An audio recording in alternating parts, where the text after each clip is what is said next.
Hi everyone, I'm back live for the second series in our conversations on African designs. Just waiting for Eki to come on now. There she is. Hi Hazel, let me quickly, there we go. All right, okay, let's get her live. She's coming on. Give me a few seconds and we'll all be ready to roll. Hi Hi. Hazel, there you are. Nice to see you. Yes. Hey, how are you today? Oh, good. I'm Hi, good. Enas. Hi, Enas. Oh my gosh, there's so many people coming on. Amazing. Hi, darling. How are you doing? Good. Nice to see you. Hazel, let's get this started. Amazing that we could just make this happen so quickly. Absolutely. Yeah. Absolutely. Yeah. So Thank you. And happy birthday. People who don't know, it was yesterday.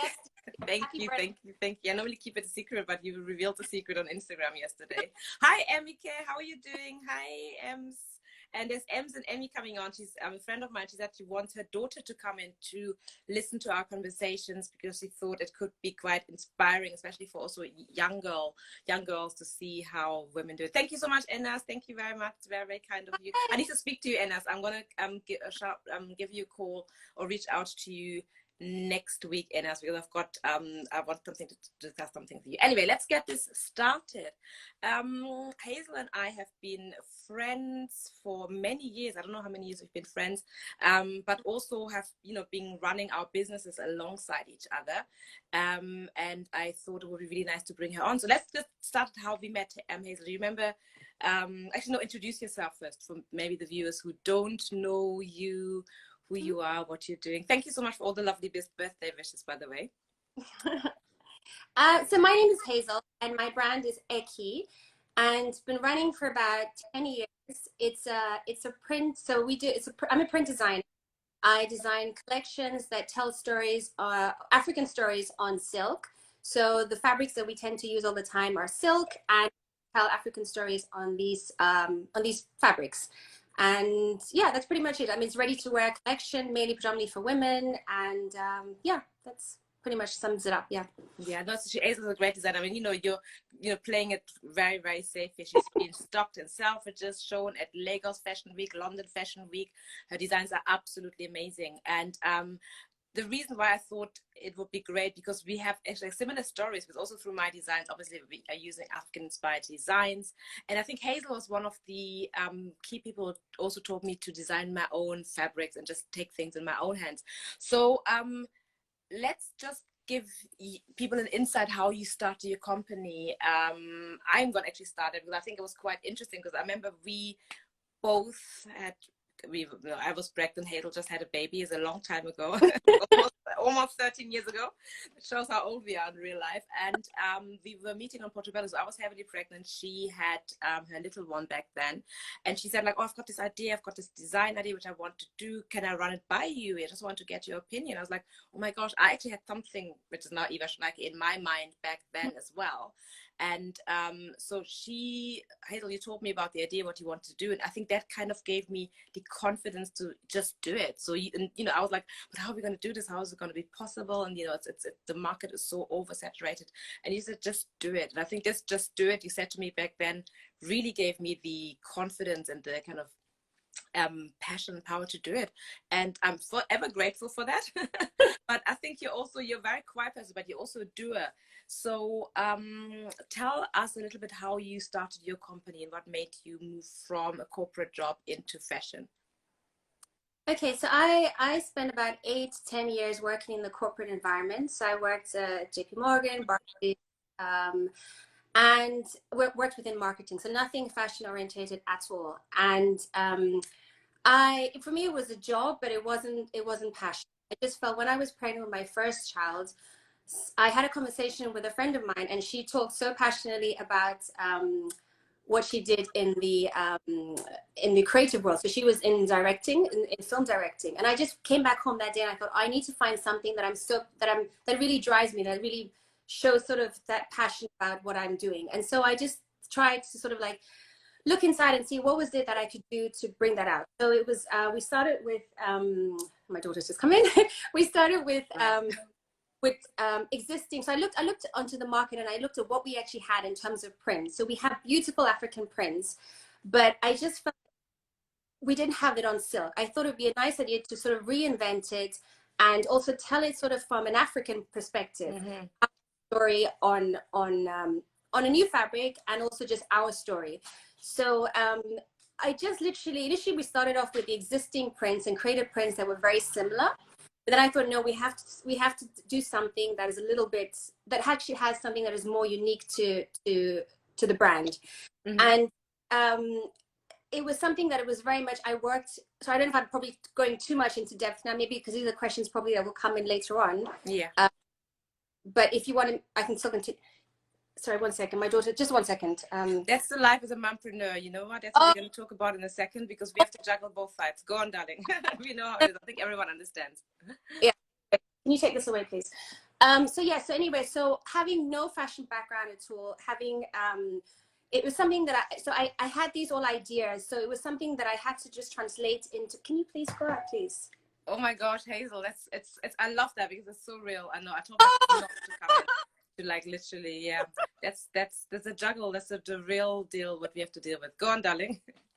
So can you close the door, please? Okay. So anyway, so where was I? So yeah, so it was just something that, I mean, having no fashion background, so it was just something I had to start with a canvas with my ideas that I had in my head, and worked with a print designer to translate what I had in my head into these designs. So that's how we initially started, with prints. And then we started to put together a collection. And at that point, I very much remember speaking to a stylist, and I just put a collection together, and I showed them. I asked them what did they think of the prints that the design put together, and it was very much, what is your story? It's so important. There was no story in that. It was beautiful prints, but there was no cohesion. There was nothing that brought them together. And so that was me. That was for me a learning experience that I had to, like, the prints. Oh, yeah. No, I'm just waving at people who come in. I just saw my friends here. Go on. You just go. So it was very much, it was a learning curve for me to understand that it wasn't just enough to have these beautiful prints, I'm sure with you as well, but they had to come together as a story. So each collection had to come together as a story. So that's how we started out. And then, I mean, I can go. Sorry. And then literally from there, I then had to, I got to a point where I actually had to teach myself how to design the prints, because everything was in my head, and some things get lost in translation when you speak with another designer to then bring your thoughts to prints. So basically, I taught myself how to design my own prints, and that's where we are at the moment. So that's where everything that I am inspired by, I sit down and I have my passion, and I literally sit down on Photoshop and just create those prints. It's amazing because it makes a real difference if you have your own story and your own take. Because I had a similar story. So I started with Ankara fabrics. You know, I thought, like, let me go out there, source the most beautiful Ankara fabrics. And maybe the advantage I had that I was working in fashion before, and I was a journalist. So I knew that there had to be a story. So I went out to try to source the Ankara fabric to create an interior story.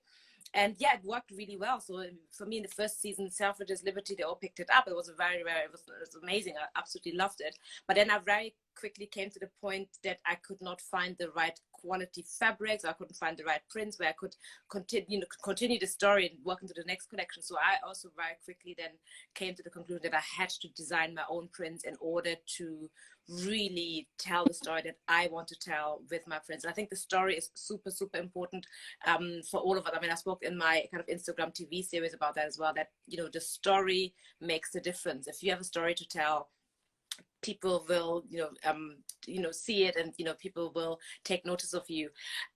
So why is it fashion for you? And then obviously for me, interiors, but why did you decide to branch into fashion in the first place? You could have done anything else, but why was it fashion? For me, it was fashion because for me, I feel like fashion creates emotion.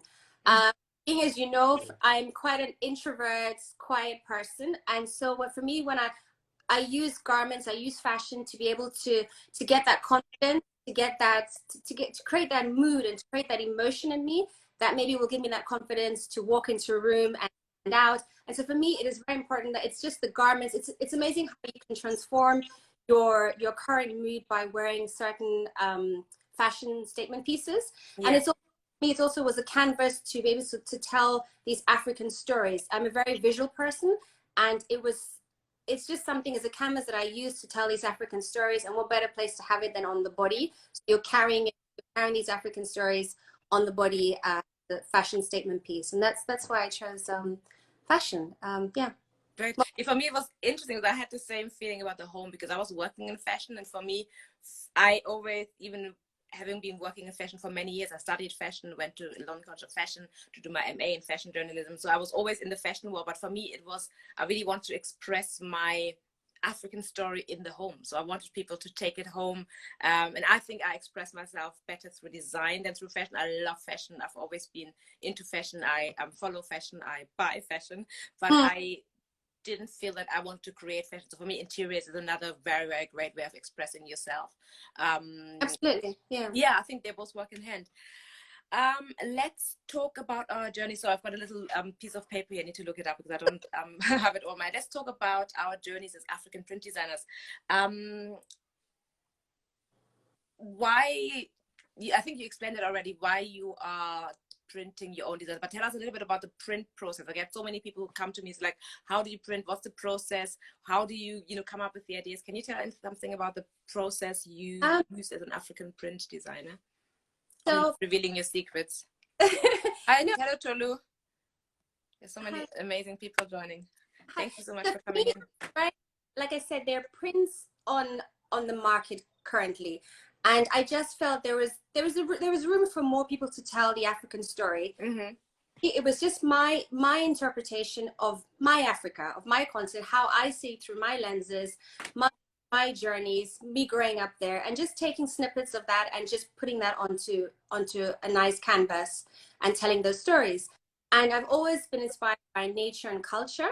So those are the two themes that I always go by with every collection. And then for me, it's always traveling back into Africa, to the continent. Yeah. And so culturally, I've told stories about my Benin culture. So we've worked with a sword. So it's just bringing back the culture of Africa. That's what people it still stays at the forefront of people's minds, and it doesn't sort of get diluted and forgotten. And it's very important that the story is told from us. Yeah. And everybody has a different way of interpreting. You have a different way of interpreting it than myself. So I think it's just nice to see that interpretation. And then in terms of how we work, so we use a color palette that is it's probably about mostly 4 colors that we work with. And so okay. The African print can sometimes be too overwhelming, and too many prints, too many colors that you get lost in it sometimes. So it's just something that we're just aware with, that we kind of try and keep it to max 4 prints. So not 4 colors. 4 colorways, okay. And then from there, it is just how I get inspired. So maybe I would use, if it's the sword that I use from the Benin culture, I will actually take a picture and I will sort of dissect it and then add elements and maybe just dismantle the whole sword itself, and then just put colors into there. If it's like I'm wearing, for example, the calabash here, so I would I would like to see that. Can you stand up and show us? By the way, I want to say hello to Emma. Emma just said hello, Auntie Eva. Thank you very much, Emma. The calabash is amazing. I love this print. So that is the shape of it. So literally the calabash. Hi, hola. So that is the shape that we worked with. And so it's just using that shape, but then within that shape, it's just creating more and more detail in there. And then from there, it is just literally put into, it is a JPEG format, high res, and then it's sent to the digital printer. So we work with digital printers because they can produce less runs, and it consumes less water. Smaller quantities, you mean, yeah?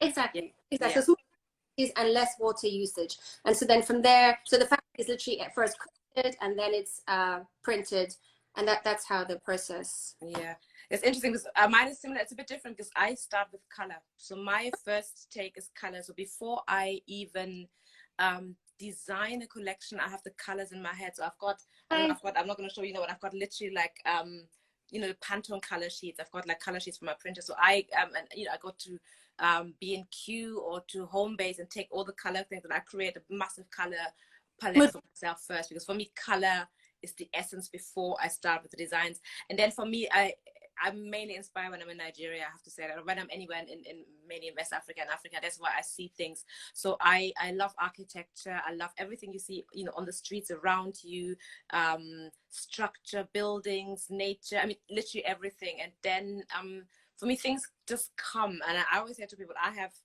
for the rest of my career, I think I have all the collections are already stored in my head. They're all there. It's just bringing it together, putting it into the story, translating it into the obviously actual designs, and then and we work exactly the same way. So everything, I hand draw everything. Everything is drawn by hand. I love drawing. Say again? You hand draw. I don't hand draw. I hand draw everything. I mean, mine, because mine are maybe also less delicate than yours, because it's a different thing. Yeah. Everything is hand drawn, and then, you know, obviously the black and white hand drawn sketches are saved into Photoshop, and then, you know, I've got the colors already. Then I work on the colors, and I think for me the color work takes the longest time to get the colors right. Okay. And then you obviously, you know, you then as well, they're digitally printed, and you send them to the printer, and they come back, and I was like, oh my gosh, the colors are awful. And it goes to the next process and the next process. But you know, you get there in the end, but it's a long process. So look at the African aesthetic that can be seen throughout yours and obviously my work. How would you say the response from buyers and press has been to you? And do you think that potentially your work would get a different recognition or different reception if it would not be African inspired, or would have less of the I call it African is such a complex word, because we all know we can't put it all into one word, but if it wouldn't have the African element that you're putting in there, do you think it would be an easier journey for you potentially? Whether it's an easier journey or not, for me it would be irrelevant, because that wouldn't be authentically me. I think part of the Eki DNA is to be African. Yeah. And if I were to make it less African, it just wouldn't be part of who I am, or who the brand, what the brand is about.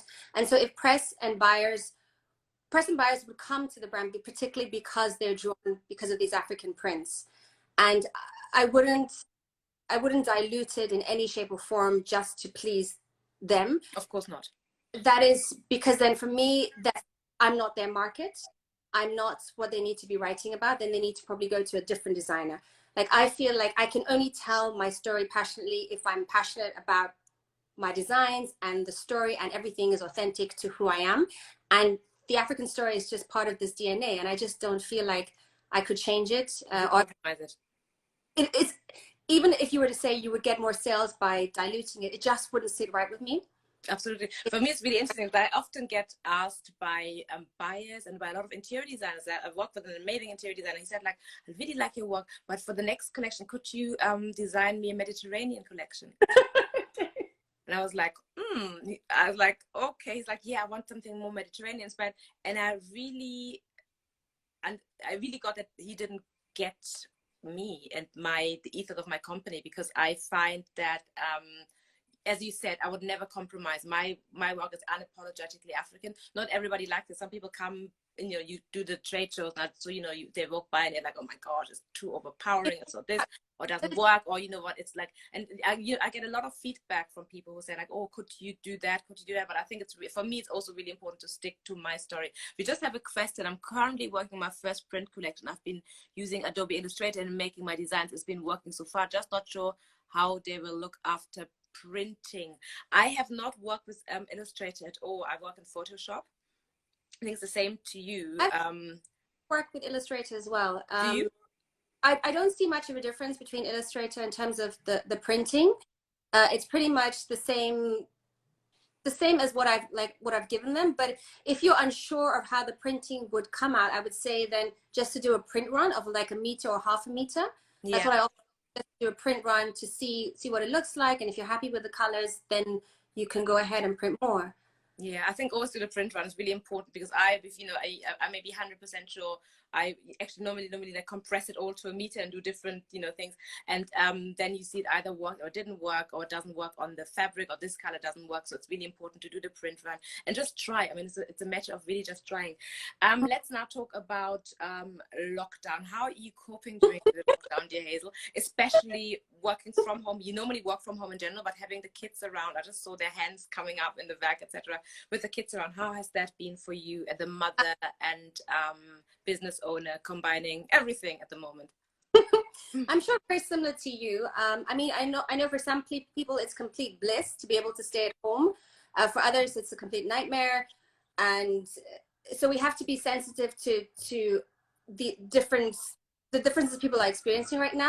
I mean, for me, I always work from home. So for me, it isn't that much of a change. But to have the children with me 24/7 is a huge change, is a huge challenge. Yeah.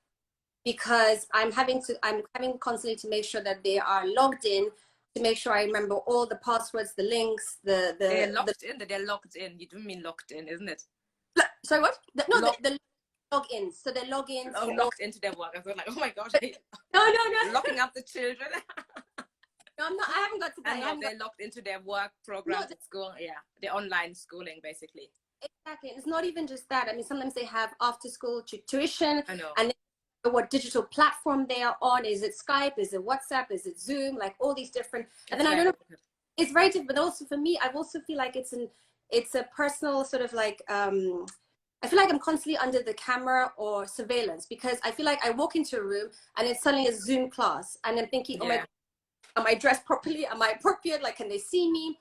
I've had incidents where my son has had the phone, and I thought there was nobody on the other line. So there I am, like, I don't know, shouting, screaming, and then I hear, and I'm like, oh my God, somebody there in the background, because they'll often have their phones speaking to their friends just to have that sort of companionship, and I don't know that they're online. So it's just like there's a certain there's constant cameras and audios around me all the time, which I need to be conscious of, because the children are now speaking to them. Yeah, it's a cat now. Yeah, I think it's a juggle. It's definitely, I mean, because I also work from home, so because it's interesting, some people say, there are a lot of creative businesses who work from home in any case, so it's not such a major change for us working from home. I have the advantage that I have an outdoor space. I've got an outdoor office outside of my house, but on my premises, where I have my studio, which is really nice, because if everyone annoys me, I can just be in here, and I have to realize I spend a lot of time in here. I actually spend more time in here than I normally do, but it's just for my own but you have to juggle a lot. I think everyone who has kids and is working, whether you have your own business or whether you're working for an employer, it's a major juggle, and to get it right, I find very, very, very challenging, because obviously you want your kids to do well at school and be up to date, but at the same time you need to continue with your work as well. If your business is running, your business is running. It probably means a lot of working. Like, I've noticed that I've had to work into late hours at night to be able to catch. During the day, I'm continuously stopped and interrupted by, "Mommy, can you do this? Mommy, can you do this? Mommy, can you do this?" So it's a balancing act. Emily just said to me, it's a real kind of juggling act. It's absolutely true. So we're both mothers. How do you think our work impacts our kids? Were your parents role models for yourself when you grew up? And do you think that has had an effect or an impact on how you run your business right now? How do you think it's tough? And as I said, sometimes you shout, sometimes I have to, like say to the kids, stay out of here right now because I'm doing something. How do you think that impacts our children? I think working, them seeing me working from home and being an entrepreneur, it has two sides to it. I feel like I'm often, I get sort of told, I'm a bit of a workaholic, so I can spend forever in front of the computer working, and I get my children complaining that I'm always working, I don't have enough time for them. I've been told that I'm a crappy mom because I know things with them. Other moms are out there taking them doing this and that. I'm like, I'm trying to grow this business, and so it means 24/7 being logged in. But then on the other hand, I've also sort of chuckled to myself, because I've seen my daughter. She will take an outfit and she'll literally cut it up and upcycle the dress. Yeah, you see? Something else. Or I've had then where she wanted to have a pencil case, and I refused to buy one for her. And so I then saw her sort of like creating bracelets, and I was like, okay, creating bracelets. But then I get a call from one of the moms at school and saying that my daughter is selling these bracelets to her daughter to be able to buy the pencil. Bless her, amazing. Yeah, I know. She shouldn't be doing that, but that's also the entrepreneurial side that she's learning and she's seeing. Yeah. I really believe that's super important. Hi, Yuan. Because I see that my parents were both, I mean, entrepreneurs. My mom was a doctor, my dad was an entrepreneur. So they were always working, they were always busy, but they also always had time for me. They never missed anything, when I had a rehearsal at school or anything. They were always there, but I saw them working, and it really, I had my own little business. I don't know how old I was. I think I had a student newspaper when I was in year 5, and, I always did things. So I think it's really important. I had this really interesting, because my kids are entrepreneurs. My daughter has her school is also very supportive. So she has an entrepreneur club. They make these mini backpacks. They're the cutest little backpacks. And I think she ordered them out of Matchboxes, and she ordered, I don't know how many hundred. Yeah. And they were allowed to sell them at the school. So part of the whatever you call it, the money they're making, sorry, my brain's gone foggy, sorry, goes to charity, and other part goes to school, and the rest they can split. And she's also far earned £30 selling them at school. It's absolutely amazing. I'm so proud of her. She's got so many ideas. But I had this incident some time ago when I had this, what we talked about yesterday, my press experience when anyway, I've got a hefty fine for, not fine, I mean, you have to, we'll talk about it in a second when it comes to our struggles. But anyway, I was at a stage, I think it was last year in April, about this time, where I was like, okay, that's it. I'm going to close the business. I cannot do this anymore. I've had enough. I have a Shopify website. I didn't delete it, but I permanently closed it down. I can't do it anymore. I had enough. I just can't be bothered. It's too much struggle. And my kids actually convinced me to keep it going. They were so supportive. They were like, Mommy, no, under no circumstances ever continue. You're brilliant. You're really, really good at this. Everyone goes through ups and downs. That's just like a low point in your life. It was the kids. They were like preaching to me. I was crying hysterically. I can be very hysterical. I was crying and shouting. I was like, I can't do this anymore. And they were like, no, and it really resonated with me, because I really felt that they understood the importance of the business for me, and hopefully also for them. They really will, when it comes to when they're in their life, that they will, become entrepreneurs potentially. I think that both of my kids are very entrepreneurial, and I would 100% support them in doing anything. I mean, it's tough, but it's nothing greater than running your own business and enjoying the work you're doing. Thank you so much, Emmike. So Eva, can I ask, how do you juggle sort of the time that you spend working with spending time with them? I know going to all the events at school, I'm sure you tick all of that, but then how do you juggle that time where you're focused on work, and then they want your time, but you know that you have to log in because something has failed, or you have to speak to production, but there's sort of the background shouting for your attention. Are you talking about lockdown period right now? No. Or general? It's really difficult. I really think you have to balance it, and you have to sacrifice. I spoke to someone else the other day, and you have to sacrifice on both ends. I have made major sacrifices for my business, obviously, where I was like, okay, business stop. My kids need me. But my kids had situations in their life where I was like, I'm so sorry. You know what, do whatever you need to do right now. You're fed, you're housed, you have clothes on, you know what I mean? You're well treated. At the moment, I can't deal with you. So I think you have to juggle and, see it depending on the situation. And I don't know whether I was on my Instagram Instagram stories. I talked about that when my daughter was 2 and I had to go to New York to a trade show. And I was literally just about to go the day before. When she came down with chickenpox. And it was literally, what do you do? It's literally, oh my gosh, what on earth are you going to do? And I was like, my husband was like, oh God, I think you have to stay here, because, he's not, he's great with them, but he didn't know what to do. And I made the decision to go. Obviously, I had to sort everything out, a fantastic babysitter, made sure that she was medically looked after. But it was so important for me then to make this decision of, I sat there and like, what am I going to do? Am I going to be, and then I had to make the decision to go. And look back, it was the best decision at that point. Many other times when there was something, I left the business and was, kids needed me, and I'm obviously always there. But I think you have to balance it out, and as it comes, there's no formula for it, I think. But it's sometimes you really feel guilty, I think, on both ends. Don't you think so? Absolutely. There are times where I've had to prioritize Eki and I feel guilty, but then I'm like, look, it's also my life. It's also exactly. Fear. And at some point, these kids are going to grow up and do something and leave me and follow their own path. And so I need to ensure that I am building my own business. You have to build your empire, and you have to continue.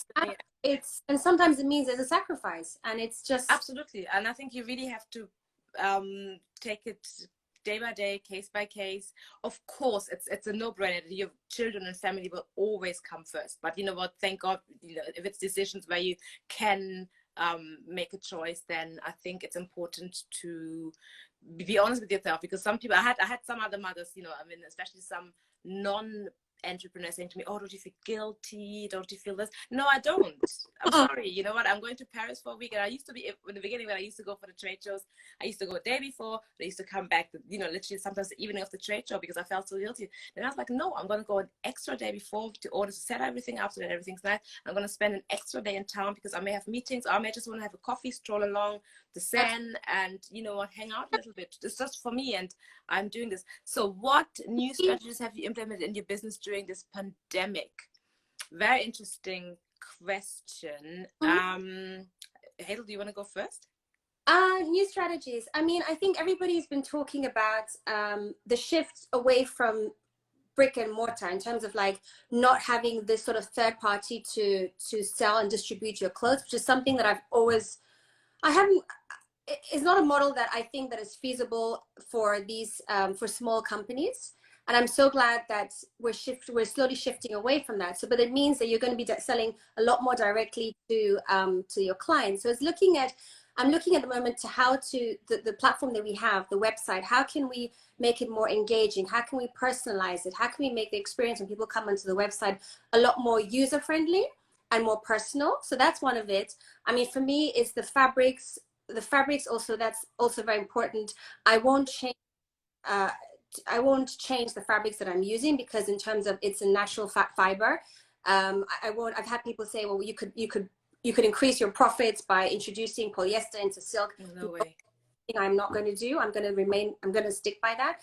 But then it's also looking at remnants. So making sure the entire the entire cycle of production is wasting as little as possible. So we have remnants here. I've been thinking, what can we do with that? Is it collaborating with other designers so they can use that? Or can we actually use it ourselves? Maybe patch them together, use them as lining. It's just things you have to look at in terms of using what you have rather than going to source new fabrics. And for me, carbon footprint is a huge thing. At the moment, we have our fabrics printed in one place. Then it comes here. Most of our production is done in the UK, but we also have a backup in Greece. Maybe that's something going forward we have to scrap and bring everything.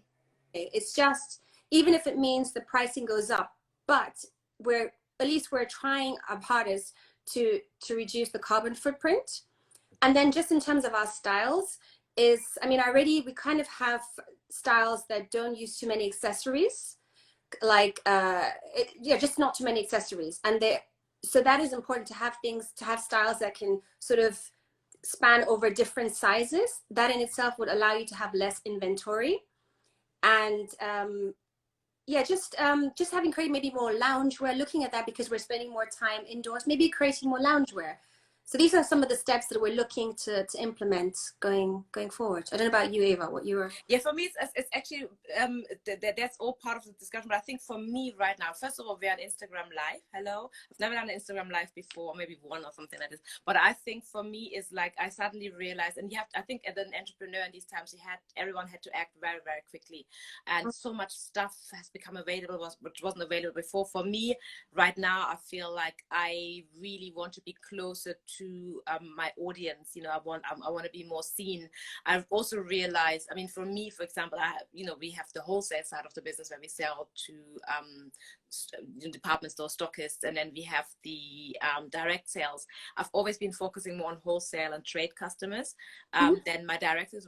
But at the moment, it's my direct customers who keep the company going. So I realized that I need to change my communication with my direct client, improve it, be more present. I really think that the whole wholesale concept will change drastically once this is over. And I think it's much more, I'm actually surprised, because I thought like in the first week when this was announced, I was like, oh, we're going bust. I can the company. And it's the opposite. It's gone quite busy, but I realized that people want more of a personal touch. So I think working on that, developing the direct communication we have, being more present. For me, it's quite important.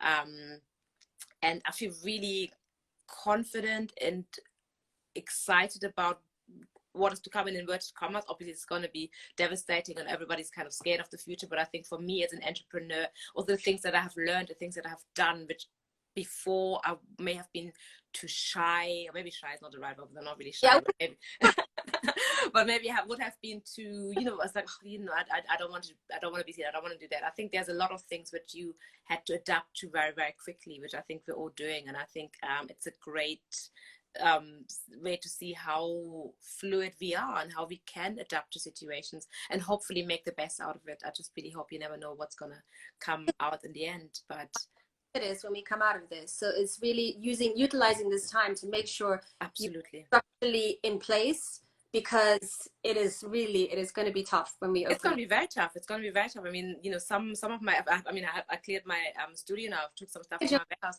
I have some big orders which were standing here, which are about to go out. My clients are gone. You know, the products are here. You know, clients are gone. They're made. You know what I mean? So it's always it's going to be really difficult and really. But I really think that we will be able to adjust to whatever we have to adjust to and find to other ways. You know, for me, coming out, you know, telling people how I've done it. I mean, you know, I have no problem sharing my experience and, you know, telling people. Over the years, I mean, I don't know if that's the same with you. You get so many emails from people who ask you, hey, can you give me an insight? And my time is so limited. And then you write through email, but now I can actually spend more time, you know, put a course together, put them out there. Hi, Joy, how are you? Nice to see you from Ghana. Let's go on. So the struggle, yeah, I think part of this headline was the struggle. Really, our Instagram accounts look amazing. I think lots of people say, oh, it looks so lovely, it looks so nice. But we've been running businesses for 10 years, and we know that the reality behind... There's a question. Yeah, do you have a maximum number within each collection of items? Hazel, you answer that first. So I've always tried to keep it small and compact, because for me it is, I've been on fashion shows, I've seen runways where designers have up to 50 pieces, and I feel that it's all about ego. It's about ego. It's about them. It's literally about them and nothing else. And I feel like there's no need to have a collection that big, because within that collection of 50 pieces, the buyers are going to pick maybe 10, 15 max styles. So it's just, have to get away from this sort of concept of just it all being about us and about our ego, and just sort of just create smaller collections. So I've had collections that are, I mean, they've always normally been about 12, 13. The last collection was a bit bigger, it was 20, but normally I keep them to about 12, because I just feel like... Beautiful collection, by the way. It's amazing. That's enough. We don't have to have these massive collection. We don't also have to have so many seasons. I know, I agree with that. And I think that will change. I wrote something on Vogue.com that this whole, how many seasons do we need? Pre-fall, full, resort, that's all going to change. Hi, Joy. You said hello, how are you? This is going to change. In interiors, it's really different. We have much, because I come from a fashion background, that was like, oh my gosh, I can't touch fashion. Interiors is not as regulated. I have normally 5 prints, 5 designs per collection, so 5 different cushions, and then I have 5 fabrics. Then we do them obviously in different colorways, 5 proofs. So I keep it with 5. 5 works well for me. That's enough. An odd number, you can style it nicely, but it's absolutely enough. It's enough. You don't need more. So come back to the struggle. So Instagram looks amazing. We've been running the businesses for over 10 years, and obviously behind the scene it's a total different ball game. Tell me about the difficulties and struggles you've been facing. I know we could be on this chat for another 24 hours talking about it, but I think the most important thing is how you have overcome or are still overcoming the daily struggles. What are the key problems you think running your business, and what have you done, are doing to keep going, keep still running? I think some of the struggles have been always wanting to grow too fast, too quickly.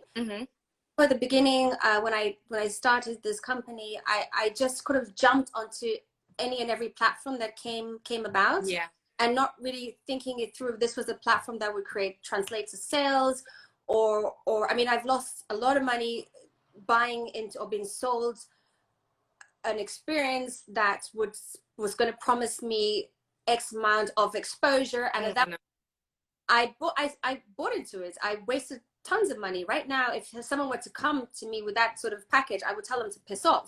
Yeah, I know. I know. I don't need that kind of, I know exactly where you're coming from. You're just coming to take my money and then sort of just bugger off, and that's it. So I have just learned to accept that the business will grow organically, and it's okay. And not to compare myself with other designers who I feel maybe are growing at a faster pace, because I don't know, maybe my situation is very different to their situation. Absolutely. They don't have the kids or whatever it is. So there's no point to compare myself to other designers. So it's just learning to accept and to grow organically. And that's something that you can then manage. I feel like you have a stronger foundation if you grow organically. Yeah. Because you're shooting up, and then the same space in which you shot up, you can also shoot and fall down. And so for me also, another thing that I'm learning is to delegate. I don't know if you had that problem, but I had problems. I still have that problem. Right? I'd love to do everything myself. Right? It's just, I'm the best at everything. That's what I think. I'm not, but I think. yeah. Yeah. It's just having to be able to, because if there's something wrong with the website, I will go there and try and figure out how to do it myself. There's something wrong with this, I will go and do it. I'm like, no, Hazel, you need to sometimes just let it go and give it to someone, delegate it. Yeah. And that's really difficult. I struggle with that. I struggle with that as well. I still do struggle with that, actually, because and let's face it, we have small businesses. Yeah, we have great press, we have a great presence. We may be, sold all over the world, but we're still super, super micro businesses. I am here. I've got one employee who works for me, and that is it. And then obviously I have freelancers who can come in if I need them, but we're a very, very small team. So it's really difficult because I feel, go on, Switha. At least at a time like this, we're actually the lucky ones because we don't have these huge overheads. Exactly. Huge overheads right now. Exactly. Imagine you would have 100 employees or something like this, So I think we are actually lucky enough to have kept yeah. It's still small, but it's still global, but it's still small. Exactly. And I think that will also sustain us. So I think it's really important too, because people come and they say, like, I've got this idea of this brand. I want to do this. And when I started with the brand, I was the same. I wanted a lifestyle brand. So I had fashion items, I had accessories, handbags. I still have the makeup bags. Not sure whether to keep them or discontinue them. Let me know, people, what you think, because I'm not sure. And I had this. I want to do bedding. I want to do this. It was a whole big lifestyle brand.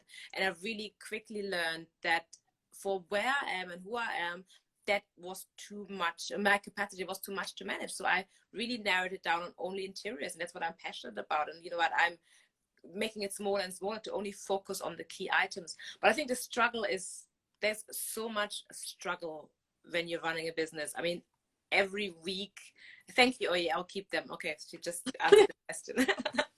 I feel there's so many little kind of hurdles you have to jump on every day. But I think what I've learned over the years, after 10 years, if I would have done that 10 years ago, I was not as confident as I'm now as a businesswoman. As you said, someone will come and will try to sell you something, and you say, oh my God, it's a great opportunity, but you have to pay this, and you would do it. I spent so much money and things. Right now, I'm like, it's not for me. I don't do it. You know what I mean? And even when there are fashion platforms that come and say, oh, you should showcase you, I'm like, but who's going to be there? Am I going to sell? What's the point of me flying all over the world just to showcase exactly? And then you say, I've shot in Hong Kong, and then you kind of your costs were 10,000, and you made a profit of like -15. So it's no way. So I feel that also with wholesale, I'm really, really, really clear. Back in the days, a wholesaler came on, any shop came on and said, I want you in there, these and the other conditions, I would say yes. Right now, I'm very, very clear. It has to be absolutely the right store for me. If it's not right, I'm not doing it. The other day, it's a beautiful store in the Middle East. Really, really, really nice. I'd love to be in there. The conditions weren't right. I said, sorry, no. And 5 years ago, I would have... say no, because many designers don't feel brave enough to say no. Heather, I think we are recording it. Don't worry. What do we do? I think I have to figure that out. I don't have so much nuggets of advice. I wish you were recording. Yeah. I think you can save it. I kind of see that I can save it on my Insta TV. I think you can save it somewhere. So we're trying to keep this recording for you. I still have to figure out how, but if anyone has any ideas, please drop me a quick note so that we know. But I think you have to be very resilient to run a business. Let's absolutely face it. it's not for the faint-hearted. I'm not saying this to put anyone off. You have to be extremely resilient. You have to be, you have to accept that you will make a lot of mistakes. So, but if you're starting out, you still say no. She has a very good, hi, this is Akosua. Hi, Akosua, how are you? If you're starting out, should you still say no? It really depends on the conditions, especially if you're starting out. Some people will try to take advantage of you and say, okay, payment conditions are terrible, or something. So I think you have to be very clear and negotiate. If it's something which you're not sure about, you think something is not right, then don't do it. One thing as well, which we both have lawyer husbands. One thing he always said to me, and I often didn't listen, he's like, have a contract with terms and conditions in place before you agree to sell to anyone.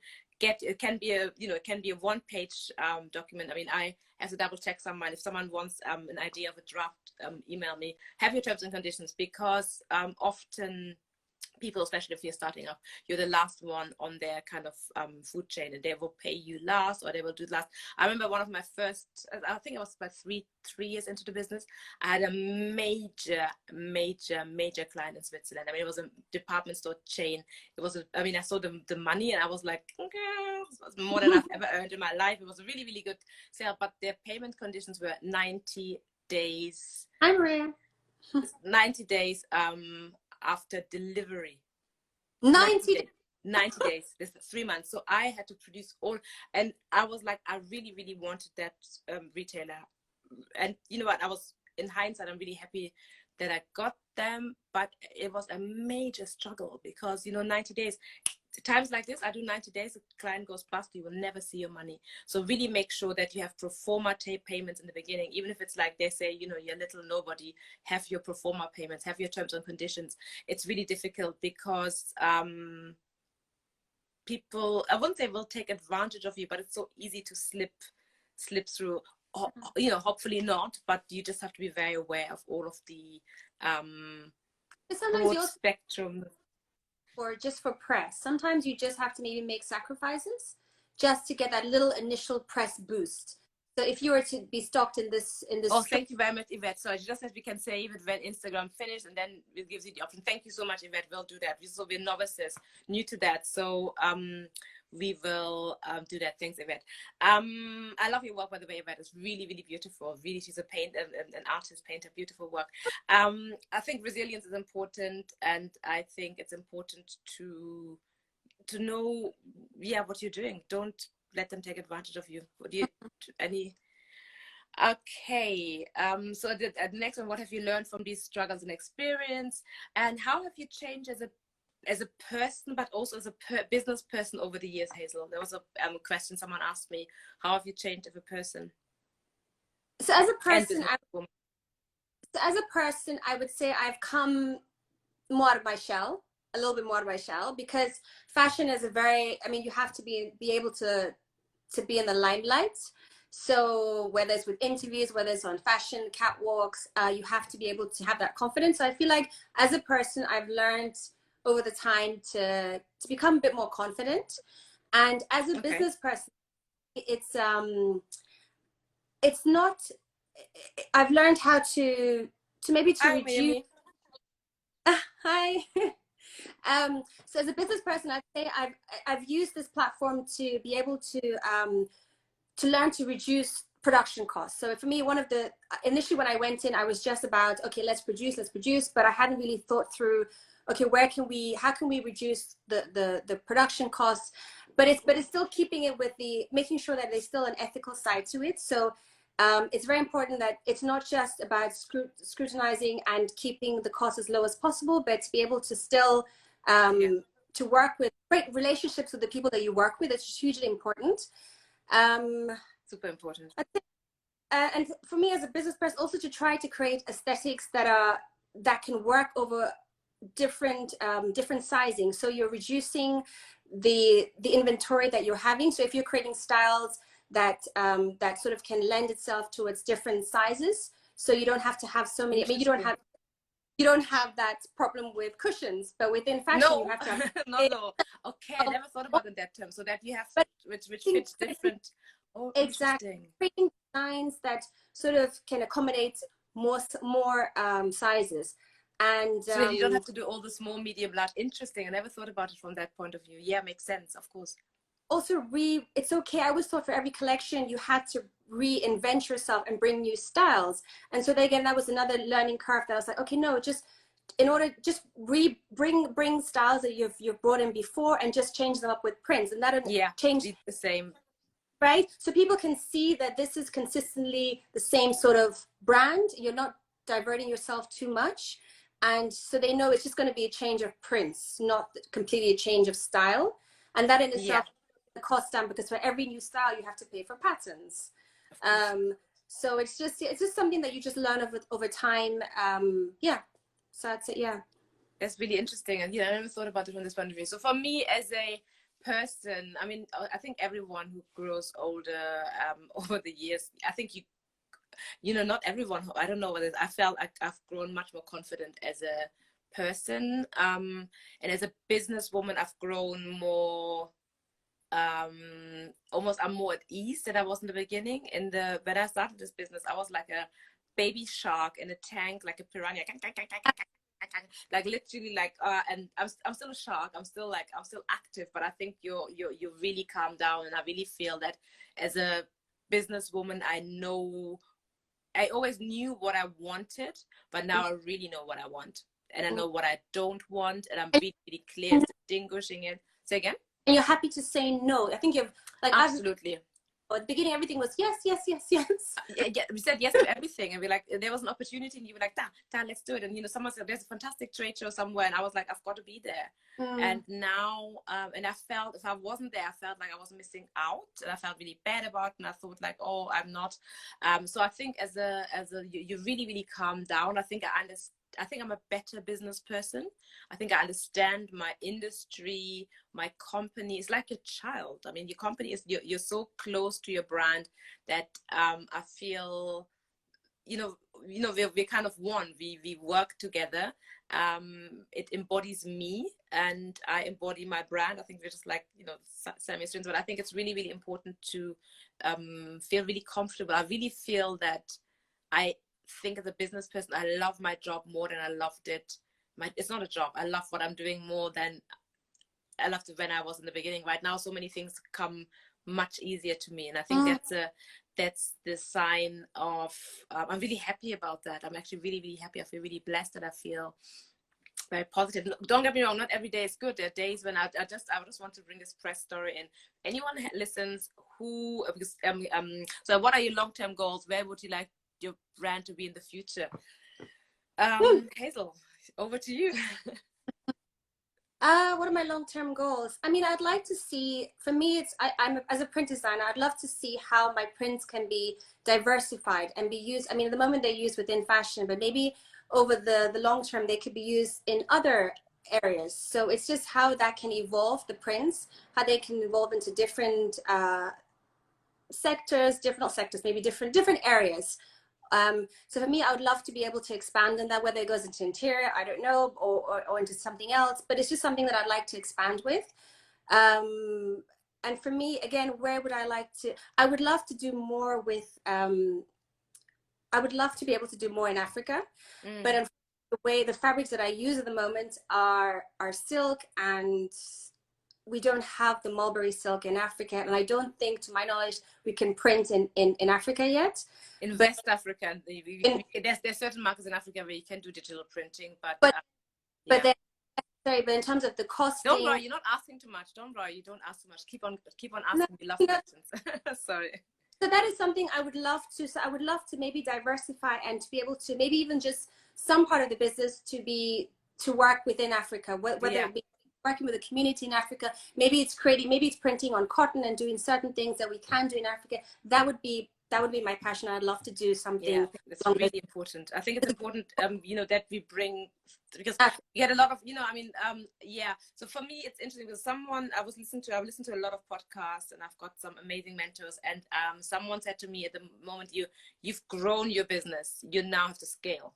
Yeah, because we've been doing it for 10 years. If you wouldn't have grown, of course you can always grow, but I feel like I have grown my business now. I need to scale. I'm very comfortable of where I am with my product selection.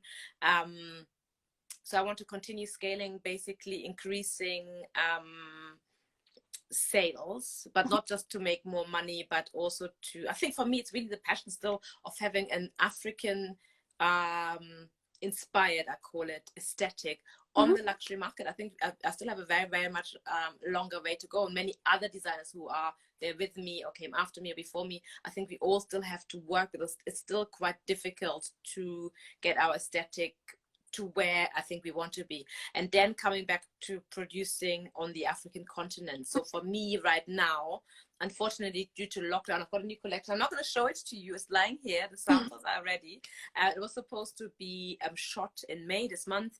And I have actually a fabric, a textile collection, which I made in Nigeria, which is going to be combined with my fabrics here. And I also have some pottery, which will be included into the collection, which was made for me specifically with my designs in Nigeria. So I'm really, really keen on incorporating more production of elements of my designs will be produced back home in Nigeria. For me in Nigeria, or anywhere in West Africa, but for Nigeria it's obviously the easiest way for access for me. So that and then also for me it's important to give back. I really want to teach people how to achieve that, because it sounds so impossible. It's absolutely not. Hazel and me are two normal chicks. Maybe not normal, but we were just two chicks, and we were like, yeah, we did it, and so many people think it's like rocket science. It is not rocket science. And I think it's important for people to know you can do it. You have to be strategic. You have to know what you're doing. You have to have a great product. You have to be resilient. You have to have an extreme hard work ethic. Don't get me wrong. Nothing comes easy. You need to be determined. You need to work extra hours. I think all of these characteristics, if you have that in you, then you can do it. I agree. Yeah. So, to finish on a positive note, so I'm reading this because I used to be a journalist. I used to be able to do that all without anything, but I have been out of journalism for over a decade. So to finish on a positive note, how do you feel about your business and what you have achieved over the years? I'm not just talking about in terms of exposure and financial achievements, but in a bigger picture, as a catalyst for African design, for women, for your own children, how do you feel after being in business for so long? Because we often undersell ourselves, like, oh yeah, I'm just this, I'm just that, and I think we need to change that. So how do you feel? I feel because I mean, I said I didn't come from fashion school. I didn't go through the whole conventional training of fashion. So for me, it's quite encouraging to know that you can actually be positioned, or your brand can be positioned alongside other brands that have been in the industry for so many years, and at platforms where you're next to other brands that are hugely successful. So for me, it shows that you can, through determination, through hard work, through teaching yourself, being consistent, and just being open to learning, that you can build a brand from nothing, from no experience, from trial and error. That it is possible. It is possible. I mean, I've been invited to platforms where in my wildest dreams I'd never think because it took me a long time to. Why does it say 154 remaining? Can we only be on for an hour or something like this? I don't understand why. I think it's, I don't know. Anyway, let's crack on this. It only says 146 remaining. I don't understand that. Technology, sorry guys. Don't know why. Hazel, come on, continues. We only have about a minute left. Okay, for me, it was just very, like, it took me a long time to call myself a designer, because for me, I just thought, I never saw myself as the designer, as the conventional type of designer. So it for me, it's just encouraging to see that someone like myself can be positioned through hard work, consistency, next to other people who've been in the industry for so much longer, and that you can teach yourself, you can learn it, and be a successful brand. Thank you so much. I enjoyed it. Our consistency and determination is inspiring. I really think it's important, as you said, to the can-do attitude, that you can absolutely do it if you believe in yourself. But I also think for me, it's really important that I have the brand, whatever, but I think the catalyst for African design is really, really important for me, that to showcase the world what we're capable of, how beautiful our products are, that our products and our aesthetic fits in with anything, so that we are part of that we are basically part of the overall narrative. I think that's super important. And so that 36 seconds remaining, 35 now. Thank you so much, everyone, for joining in. I didn't know that this is timed. I had no idea about this. Anyway, I'm learning. We're still learning. We're still new to everything. Thank you so much, everyone, for German. We said we're going to speak German. Let's say something in German quickly to everyone. Vielen Dank, dass ihr alle dabei wart. Wir wünschen euch noch ein wunderschönes Wochenende. Und any questions, get back in touch with us. Hazel, over to you. 8 seconds. Sag was auf Deutsch. Oh, gleichfalls. Es war wunderschön, mit dir zu reden und es freut mich wieder, vielleicht in der Zukunft wieder ein Webinar mit dir zu führen.